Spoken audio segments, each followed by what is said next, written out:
What if I told you that one of rock's greatest hits was never just a song, but a weapon? A recording studio where arguments only stopped when the red light came on. A band consuming what felt like miles of cocaine while 3 relationships collapsed at exactly the same time. And one song so brutal that the woman it was aimed at had no choice but to sing backup vocals on her own humiliation. This is the story of the song that made Fleetwood Mac legends, and the song that destroyed the band.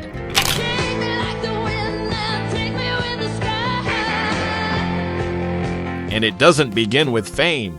It begins with 2 struggling musicians trying to survive Los Angeles. Lindsey Buckingham and Stevie Nicks weren't rock stars. They weren't even close.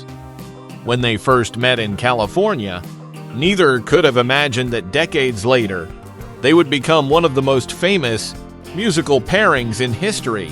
Nicks first heard Buckingham singing California Dreamin'. She joined him in harmony. A simple moment, one voice joining another. But that moment would shape everything that followed. They eventually formed a band called Fritz. The group built a local following and even opened for major acts. But success never truly arrived. When Fritz ended, Buckingham and Nicks refused to quit. They believed they had something special together. The problem was that belief didn't pay rent. By 1973, they were scraping by in Los Angeles. They signed with Polydor Records and released Buckingham Nicks. The album contained flashes of brilliance. The harmonies were there, the songwriting was there, the chemistry was there, but almost nobody bought it. The album failed. The label dropped them. And suddenly their dream looked finished. Buckingham took session work wherever he could find it. Nicks worked multiple jobs to keep them afloat. At one point, she was cleaning houses. Another time, she worked as a waitress. The future rock icon who would one day sell out arenas was simply trying to make it through the month. And during this difficult period, their relationship began to crack. Years of struggle had taken a toll. The pressure was constant, money was scarce, opportunities kept disappearing. Yet something remarkable was happening beneath the surface. Stevie Nicks was writing. She poured her uncertainty into songs. Songs like Landslide, songs like Rhiannon, songs born from insecurity, disappointment, and the fear that the dream might never happen. Neither of them knew it yet, but those songs would soon change everything. In late 1974, Fleetwood Mac needed help. The band had already survived more turmoil than most groups experience in an entire career. Members had left. Leadership had changed. Entire eras had come and gone. By this point, Fleetwood Mac was less a band than a survivor. Then producer Keith Olsen played Mick Fleetwood a song called Frozen Love. Fleetwood immediately noticed Buckingham's guitar work. Something about it stood out: the control, the emotion, the personality. Not long afterward, guitarist Bob Welch left the group. Fleetwood needed a replacement, fast. On New Year's Eve 1974, he called Buckingham. The offer was simple: join Fleetwood Mac. Buckingham surprised him. He said no, not unless Stevie came too. Fleetwood agreed, instantly. And on January 1st, 1975, Fleetwood Mac changed forever. What nobody realized was that this wasn't simply a hiring decision. It was the beginning of a pressure cooker. Buckingham and Nicks were already drifting apart. Now they would be trapped together. Same band, same studio, same tours, same interviews. No escape. The success they had spent years chasing was finally arriving, and it was arriving at exactly the wrong time. The new lineup clicked almost immediately. Their 1975 self-titled album exploded. Rhiannon became a sensation. Say You Love Me became a hit. Over My Head climbed the charts. For the first time in their lives, Buckingham and Nicks had what they always wanted: success, money, recognition, crowds singing their songs back to them. But success doesn't fix broken relationships. Sometimes it magnifies them. The touring became relentless. Interviews never stopped. The pressure increased. and the cracks became impossible to ignore. Buckingham and Nicks were fighting more frequently. John and Christine McVie were quietly watching their marriage collapse. Even Mick Fleetwood's personal life was beginning to unravel. To fans, Fleetwood Mac looked unstoppable. Inside the band, everything was coming apart. By 1976, they entered the record plant studio in Sausalito to record Rumors. What happened next became rock and roll legend. 3 relationships were collapsing simultaneously. Buckingham and Nicks were breaking apart. John and Christine McVie had effectively separated. Mick Fleetwood was dealing with devastating problems in his own marriage.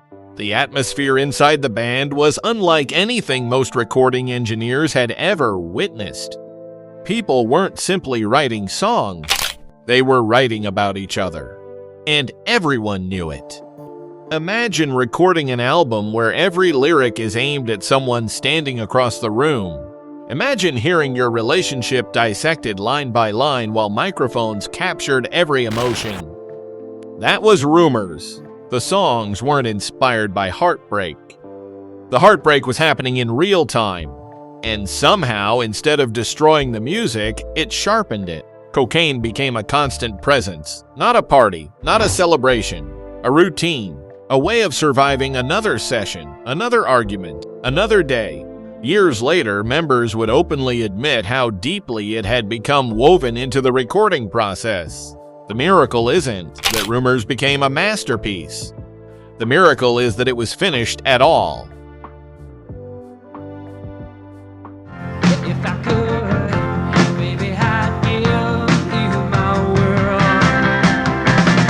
Then Lindsey Buckingham wrote the song, Go Your Own Way, one of the greatest breakup songs ever recorded, and one of the most uncomfortable songs ever recorded by the people involved. Because this wasn't a breakup song written years later.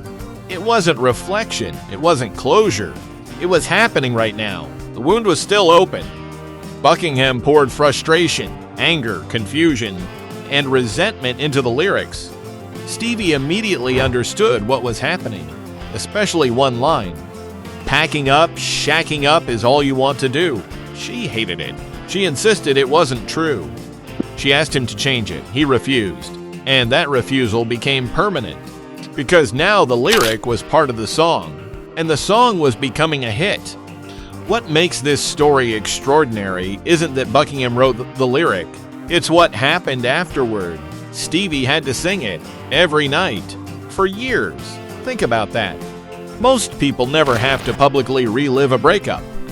Stevie Nicks did it in front of thousands of people, night after night, tour after tour, standing a few feet away from the man who wrote the song, helping sing the harmonies, helping make it famous, helping turn her own heartbreak into entertainment. And the audience had no idea. To them, it was just another great rock song. To the people on stage, it was something else entirely. This version wasn't the only version. Stevie Nicks answered, not in interviews, not in arguments, in a song, Dreams. Where Go Your Own Way sounded angry, Dreams sounded resigned. Where Buckingham pushed outward, Nicks stepped back. It was calm, reflective, almost haunting.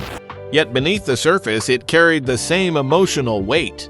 Together, the two songs tell one story, one breakup, two perspectives, and listeners connected with both. Because heartbreak rarely belongs entirely to one person. Rumors captured that reality better than almost any album before or since. This is the question people still ask. How did a band this dysfunctional create something so perfect?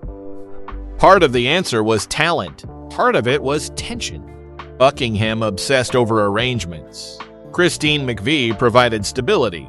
Mick Fleetwood anchored everything with relentless rhythm. And somehow, all those competing personalities created balance. The album sounded like emotional chaos trying desperately to organize itself. Every harmony felt earned. Every lyric felt personal.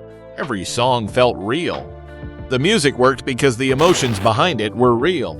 pain wasn't being performed, it was being documented. When Go Your Own Way was released, audiences responded immediately. Then rumors arrived, and everything changed. The album became a phenomenon. Millions of copies sold. Then tens of millions, eventually more than 40 million worldwide. One of the best-selling albums ever created. The very relationships threatening to destroy the band had produced the work that would define them forever. The audience connected because they could hear the truth, not necessarily the details, but the emotion, the frustration, the heartbreak, the longing, the anger, the acceptance. It was all there, and people recognized it instantly. Decades later, Go Your Own Way remains one of Fleetwood Mac's defining songs, but its legacy goes far beyond chart success. Because Rumors was never simply an album. It was evidence, a record of relationships collapsing in real time, a snapshot of people trying to hold themselves together long enough to finish the work, and somehow creating greatness in the process. Most bands would have broken apart. Many did. Fleetwood Mac turned the wreckage into art. The song survived, the album survived, and eventually, the band survived too. But the emotional scars never completely disappeared, which is why the music still resonates. People aren't just listening to songs. They're listening to real lives captured at their most vulnerable.